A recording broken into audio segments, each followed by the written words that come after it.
नमस्कार किसान भाइयों, स्वागत है आप सबका आपके अपने यूट्यूब चैनल ओहदार फार्म में। किसान भाइयों, आज की इस वीडियो में हम लोग बात करेंगे कि आप प्याज की खेती कैसे ले सकते हैं। अभी प्याज की खेती का बहुत ज़्यादा सीजन चल रहा है किसान भाइयों। प्याज की खेती के बारे में अभी अच्छा मौसम चल रहा है। ऐसे मौसम में अगर आप प्याज की खेती कर रहे हैं किसान भाइयों, तो आपको बहुत अच्छा मुनाफा होगा। साथ ही आपका जो कंद का साइज़ है वो कैसे बढ़ा सकते हैं, कौन सी वैरायटी का यूज करना है, कैसे इसका रोपाई करना है, सिंचाई कैसे करना है।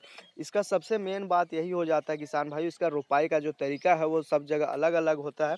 ये जो तरीका हम आपको दिखा रहे हैं शायद अलग होगा, तो वीडियो को लाइक ज़रूर कर दीजिएगा।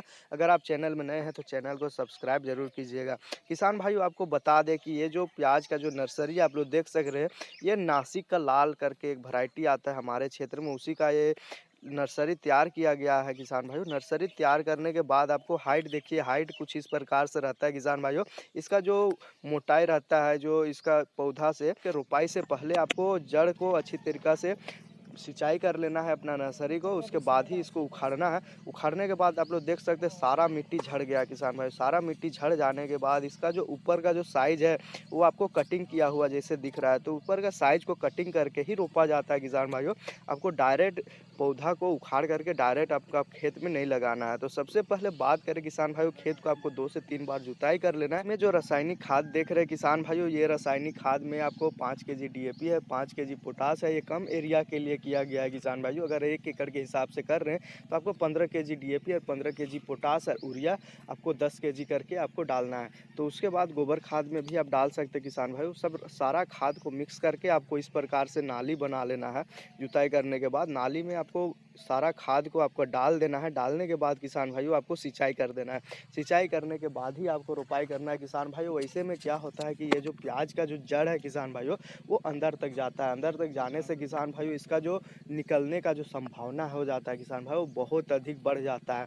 तो आपको सिंचाई करना है और सिंचाई करने के बाद ही आपको रोपाई करना है। बिना सिंचाई का रोपाई ना करें।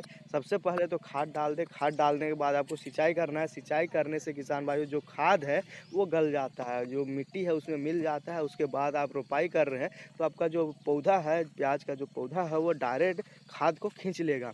तो खींचने से होता है ये कि जो आपका पौधा है वो जल्दी ग्रोथ होता है, मरने का समस्या कम रहता है, पीलापन नहीं पड़ता है।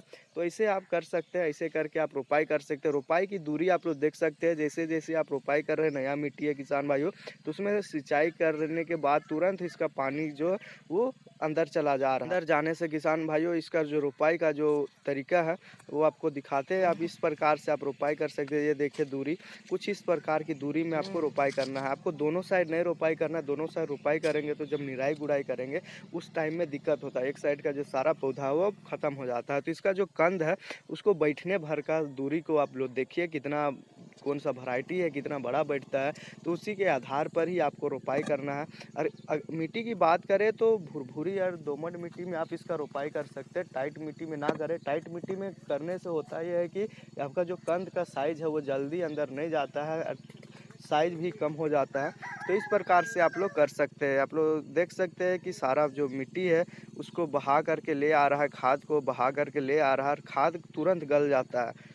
तो ये सारा तरीका आप लोग करके एक बार ज़रूर कीजिए। जो सफ़ेद कलर में दिख रहा है ये यूरिया है किसान भाइयों। यूरिया को आराम से गल जाता है, उसके बाद ही इसमें रोपाई किया जाता है। निराई गुड़ाई की बात करें किसान भाइयों, तो निराई गुड़ाई आप 15 से 20 दिन में आप लोग कर सकते हैं। आपका जो पौधा का जो साइज़ है उसको आप लोग देख करके आप निराई गुड़ाई कर सकते हैं। निराई गुड़ाई करने के बाद उस टाइम भी आप खाद डाल सकते हैं। उस टाइम भी आप आधा खाद करके डालें।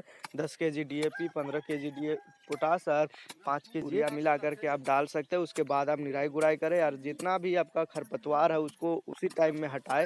अगर आप शुरुआत में खरपतवार का नियंत्रण कर रहे हैं तो ठीक है किसान भाइयों।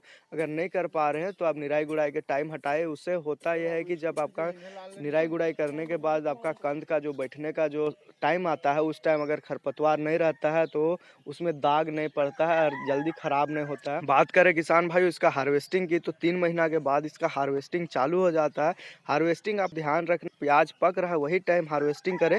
उससे अगर उससे पहले आप हार्वेस्टिंग कर रहे हैं तो आपका जो प्याज है वो गल जाता है, ज़्यादा दिन तक नहीं टिक पाता है। अगर आप मार्केट के बेचने के हिसाब से कर रहे हैं तो आप शुरुआत में ही हार्वेस्टिंग कर दें, उस टाइम में आपको अच्छा वजन मिल जाता है। तो ये था किसान भाइयों प्याज की खेती के बारे में जानकारी। वीडियो आपको कैसा लगा कमेंट करके आप ज़रूर बताइए। अगर आप चैनल में नए हैं तो चैनल को सब्सक्राइब जरूर कीजिए। तो मिलते हैं अगले वीडियो में, तब तक के लिए धन्यवाद।